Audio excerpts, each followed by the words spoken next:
Welcome to all. In this presentation, we will have a discussion on cutting fluids. Cutting fluids एक बहुत important element है machining के लिए, जिसके बिना हम सक्सेसफुली मशीनिंग अपनी नहीं कर सकते। क्यों नहीं कर सकते? क्योंकि जब टूल वर्क पीस में मशीनिंग करने के लिए कांटेक्ट में आता है, या यूं कहें as the cutting tool slides in the work piece, जैसे जैसे टूल वर्क पीस की तरफ अंदर पेनिट्रेट करता है तो उसमें क्या होता है, हीट जनरेट होती है। क्यों हीट जनरेट होती है? क्योंकि फ्रिक्शन के कारण टूल और वर्कपीस के मटेरियल के बीच में। अब टूल ने स्लाइड किया, उसने मटेरियल रिमूव किया। मटेरियल रिमूव करने के बाद चिप क्या होगी, टूल के फेस से होकर गुजरेगी। अब टूल के फेस से जब चिप होकर गुजर रही है, वो भी क्या कर रही है, स्लाइड कर रही है टूल के फेस के ऊपर।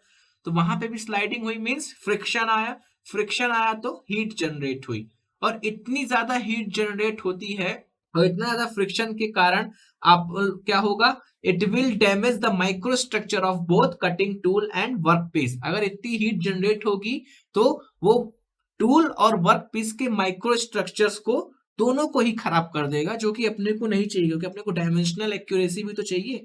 और इतना टेम्परेचर जो रहेगा, इस टेम्परेचर में टूल की जो लाइफ रहेगी वो भी बहुत कम हो जाएगी। सो इन सब चीजों से बचने के लिए अपन लोग क्या करते हैं, इन प्रॉब्लम्स को सॉल्व करने के लिए, सॉर्ट आउट करने के लिए कटिंग फ्लूइड्स का इस्तेमाल किया जाता है। कटिंग फ्लूइड का इस्तेमाल किया जाता है। कटिंग फ्लूइड क्या है? एक प्रकार का लिक्विड है जिसको हम लोग कटिंग जोन में, जहां पे कटिंग हो रही है उसके सराउंडिंग में ऐड करते हैं for the purpose of reducing friction. Friction reduce करने के लिए कहां कहां, टूल और वर्कपीस के बीच में, और टूल और चिप के इंटरफेस में फ्रिक्शन को रिड्यूस करने के लिए हम उस जोन में कटिंग फ्लूइड को सर्कुलेट करते हैं by the way of cooling, and it will decrease the friction and reduce the heat and temperature by the way of cooling and lubrication. So cutting fluid का जो main purpose है, main cutting fluid के purpose है, पहला क्या है, cooling करना। Cutting fluid का मेनली पर्पज क्या है, कूलिंग। कूलिंग कैसे? कटिंग फ्लूइड पहला पर्पज है कूल करना, दूसरा पर्पज है क्या, ल्यूब्रिकेशन करना। ल्यूब्रिकेशन, अब जैसे जब चिप स्लाइड होगी ब्रेक फेस के ऊपर से, तो लुब्रिकेशन क्या करेगा, जो फ्लूइड है वो एक लेयर स्टेब्लिश कर लेगा चिप और टूल के फेस के बीच में, जिससे क्या होगा, चिप का जो फ्लो होगा बहुत इजी हो जाएगा, और जो फ्रिक्शन क्रिएट हो रहा था, जो फ्रिक्शन डेवलप हो रहा था चिप और टूल की डायरेक्ट कांटेक्ट के कारण, वो भी इस लुब्रिकेशन के कारण रिड्यूस हो जाएगा, जिससे फ्रिक्शन भी कम हुआ और फिर हीट भी जनरेट जो हो रही थी वो भी कम हुआ, जिससे कि बाद में टूल वेयर भी कम हो जाएगा। सो तो लुब्रिक कटिंग फ्लूइड का एक फंक्शन है लुब्रिकेशन, पहला फंक्शन है कूलिंग, क्योंकि it also controls the temperature at the cutting zone through cooling. मतलब कटिंग फ्लूइड अपन ने जो डाला वो नॉर्मल टेम्परेचर में डालते हैं, और जो मशीनिंग का टेम्परेचर रहता है वो बहुत ज्यादा रहता है, तो नेचुरली वो क्या करता है, कूलिंग भी करता है, जिससे जो हीट जनरेट हो रही है जिसको अपन लोग नहीं रोक सकते, तो उसको क्या करना है, उसको टेक अवे करना है। तो कटिंग फ्लूइड उसको अपने साथ लेके आगे निकल जाता है। So the removal of heat by cutting fluids prevents the workpiece from, जो लीट रिमूव हो रही है कटिंग फ्लूइड्स के द्वारा, वो वर्कपीस को प्रिवेंट कर रही है एक्सपैंड करने से, उसके माइक्रो स्ट्रक्चर में चेंजेस आने से उसको रोक रही है। अगर हीट को अपन लोग रिमूव नहीं करेंगे तो वर्कपीस के माइक्रो स्ट्रक्चर्स में चेंजेस आएंगे, और वर्कपीस हो सकता है कि वो एक्सपैंड भी कर जाए। तो ये सब चीजें अपने को नहीं करना है। So proper use of coolants is necessary for machining purpose, और कूलेंट का यूज करके या कोटिंग फ्लूइड्स का यूज करके हम हायर मटेरियल रिमूवल रेट भी पा सकते हैं।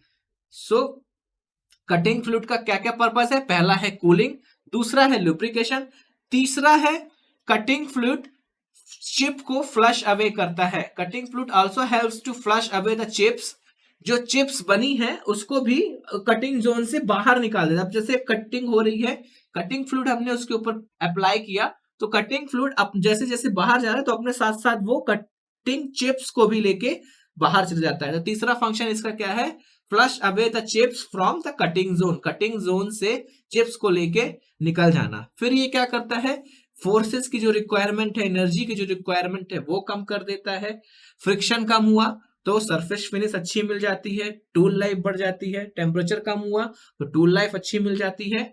और उसके बाद जो इसका एक और काम है, जो मशीन्ड सरफेस है, जो सरफेस ऑलरेडी मशीन हो चुकी है, उसको भी एनवायरमेंटल कोरोजन या एनवायरमेंटल इफेक्ट से बचाना। तो कटिंग फ्लूइड्स के ये पर्पजेज हो गए जिसके कारण कटिंग फ्लूइड्स अपन लोग इस्तेमाल करते हैं। सो मेनली जो कटिंग फ्लूइड इस्तेमाल होता है वो वाटर होता है। कटिंग फ्लूइड में जो दो पर्पज है, कूलेंट एंड लुब्रिकेंट। तो कूलेंट के लिए अपन लोग यूज करते हैं वाटर और लुब्रिकेशन के लिए कोई ऑयल। ओके, सो अब अपने को देखना है जो कटिंग फ्लूइड है, ऐसा नहीं है कि कोई भी फ्लूइड आप लोग उठा के मशीनिंग के दौरान उसको इंप्लीमेंट कर देंगे, अप्लाई कर देंगे। कटिंग फ्लूइड जो है उसकी कुछ डिजायरेबल प्रॉपर्टीज होनी चाहिए। अगर वो प्रॉपर्टीज नहीं होंगी तो वो फायदा की जगह नुकसान पहुंचाने लगेगा। जैसे कि पहली इसकी प्रॉपर्टी है, इसकी high specific heat and high thermal conductivity होनी चाहिए। स्पेसिफिक हीट का मतलब क्या होता है, किसी भी सब्सटेंस का 1 डिग्री टेम्परेचर बढ़ाने के लिए अपने को कितनी हीट चाहिए। किसी भी सब्सटेंस का 1 डिग्री टेम्परेचर बढ़ाने के लिए कितनी हीट चाहिए।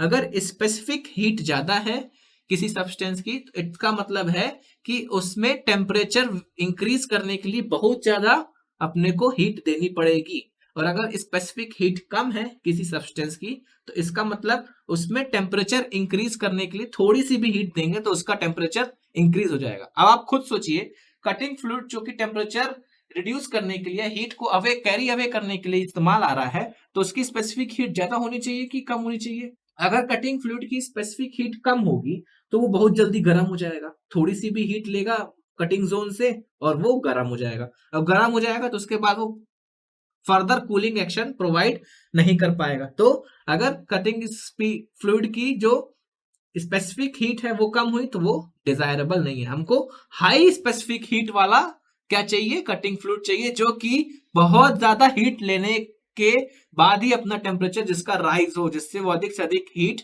निकाल सके कटिंग जोन से। ठीक है, उसके बाद थर्मल कंडक्टिविटी मैंने आपको बताया क्या होती है।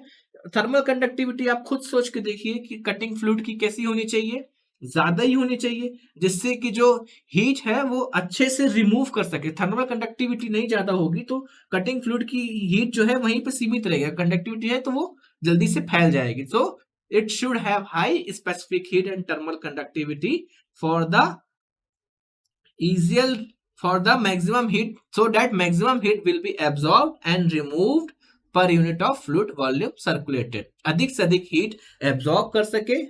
कैसे एब्जॉर्ब करेगा, अगर स्पेसिफिक हीट ज्यादा रहेगी, और उसको जल्द से जल्द रिमूव कर सके। कैसे रिमूव करेगा, यदि थर्मल कंडक्टिविटी ज्यादा होगी। तो ये पहली प्रॉपर्टी जो कि कटिंग फ्लूइड की होनी चाहिए। सेकेंड क्या आता है कि good lubricating property. Good lubricating property मैंने क्या बताया कि जो टूल है अपना, टूल और चिप के बीच में क्या होना चाहिए, एक लुब्रिकेशन क्रिएट हो जाना चाहिए, जिससे क्या हो, चिप इजिली मूव हो सके। क्योंकि अगर चिप के और टूल के बीच में लुब्रिकेशन होगा तो उसको स्लाइडिंग अच्छे से हो जाएगी, फ्रिक्शन नहीं होगा तो वो जल्दी मूव हो जाएगी। और अगर लुब्रिकेटिंग प्रॉपर्टी किसी कटिंग फ्लूइड में नहीं है, कि उसमें अंदर प्रॉपर्टी नहीं है कि वो एक लेयर स्टैब्लिश कर सके, तो वो फिर लुब्रिकेशन कैसे देगा, वो एक फिल्म कैसे बनाएगा बीच में टूल फेस और वर्क पीस के बीच में। तो लुब्रिकेशन प्रॉपर्टी होगी तभी एक फिल्म वो स्टेब्लिश कर पाएगा चिप और फेस के बीच में, जिससे क्या होगा, मूवमेंट इजिली हो जाएगा, जिससे फ्रिक्शन कम होगा। फ्रिक्शन कम होगा तो हीट जनरेटेड कम होगा, उसके बाद पावर रिक्वायरमेंट भी कम हो जाएगा और टूल वियर भी जो है कम हो जाएगा। तो ये हो गई दूसरी प्रॉपर्टी जो कि गुड लुब्रिकेटिंग प्रॉपर्टी होनी चाहिए। तीसरा, जो कटिंग टूल है अपना वो नॉन कोरोजिव होना चाहिए इन नेचर। अगर सोच के देखिए, यदि कोरोजिव नेचर का कटिंग फ्लूइड अपन ने कटिंग जोन में डाल दिया तो वो क्या करेगा, वर्क पीस को डैमेज कर देगा, मशीन पार्ट्स में भी कोरोजन कर देगा। तो लेने के देने पड़ गए। अपन लोग कटिंग फ्लूइड चाहते रहे फायदे के लिए, वो और नुकसान कर दिया। तो कटिंग फ्लूइड क्या होना चाहिए, जिसमें कोरोजन, जिसके कारण वर्क पीस में भी कोरोजन ना हो, और जो मशीन अपन लोग कर रहे हैं वो बहुत महंगी है तो उसमें भी कोई कोरोजन ना हो। तो कटिंग फ्लूइड कोरोजिव नहीं होना चाहिए, it should be non corrosive. फिर नेक्स्ट प्रॉपर्टी है इसकी क्या, कटिंग फ्लूइड जो है वो नॉन टॉक्सिक होना चाहिए और ऑर्डरलेस होना चाहिए, क्योंकि जो मशीनिंग हो रही है वो कोई ना कोई वर्कर मशीनिंग कर रहा होगा, कैरिड आउट कर रहा होगा, तो अगर वो टॉक्सिक होगा तो उस वर्कर की हेल्थ पे या उसकी कंडीशन पे उसको सफर करेगा, और ऑर्डरलेस होगा तो उसके लिए कन्वीनियंट नहीं होगा मशीनिंग करना। तो अगर वर्कर की कन्वीनियंस और हेल्थ के लिए कटिंग फ्लूइड क्या होना चाहिए, नॉन टॉक्सिक और ऑर्डरलेस होना चाहिए। उसके बाद कटिंग फ्लूइड को नेक्स्ट प्रॉपर्टी है, cutting fluid should have high flash point.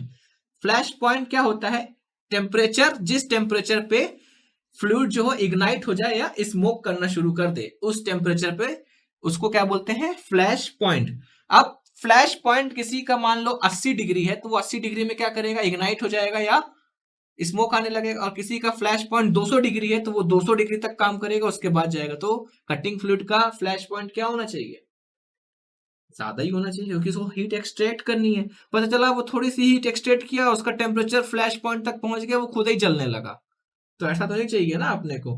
तो फॉर डैमेज ना हो, सेफ्टी के लिए फ्लैश पॉइंट होना चाहिए कटिंग फ्लूइड का, ज्यादा से ज्यादा होना चाहिए। उसके बाद जो विस्कोसिटी है कटिंग फ्लूइड की, वो क्या होनी चाहिए, खुद सोचिए आप, विस्कोसिटी कम होनी चाहिए, जिससे क्या हो, इजिली फ्लो हो सके।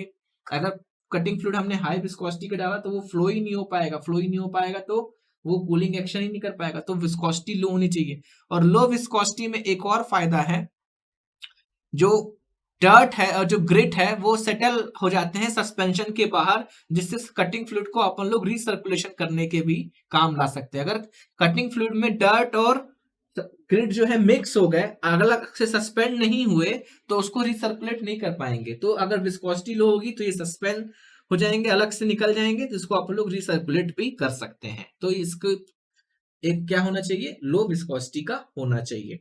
उसके बाद कटिंग फ्लूइड जो है वो स्टेबल होना चाहिए हाई टेम्परेचर पे, ऐसा नहीं कि वो अनस्टेबल हो टेम्परेचर पे, to resist its decomposition during storage and use. Cutting fluid की जो शेल्फ लाइफ होनी चाहिए वो क्या होनी चाहिए, ज्यादा होनी चाहिए। शेल्फ लाइफ मीन्स कितनी दिन तक कटिंग फ्लूइड को अपन लोग स्टोर कर सकते हैं, इसको शेल्फ लाइफ बोलते हैं। तो ऐसा नहीं है कि हम लाए वो सड़ गया, खराब हो गया, अधिक से अधिक उसकी शेल्फ लाइफ होनी चाहिए।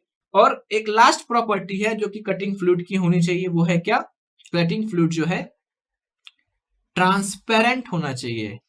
क्योंकि कटिंग फ्लूइड को आपने क्या किया, मशीनिंग कर रहे हैं, ऊपर से कटिंग फ्लूइड हमने डाल दिया, कटिंग फ्लूइड डाल दिया, तो वर्कर को कटिंग फ्लूइड के कारण मशीनिंग कहाँ क्या हो रही है वो दिखेगा नहीं, अगर ट्रांसपेरेंट नहीं हुआ।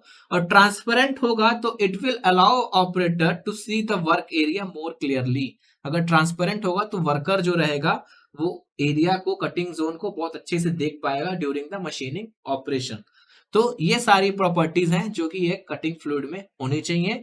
कौन कौन सी, high specific heat, high thermal conductivity, good lubricating property, non corrosive, non toxic and odourless, high flash point, low viscosity, highly stable, higher shelf life and transparency.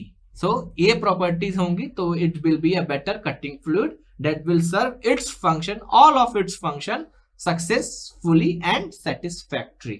Thanks for paying your attention.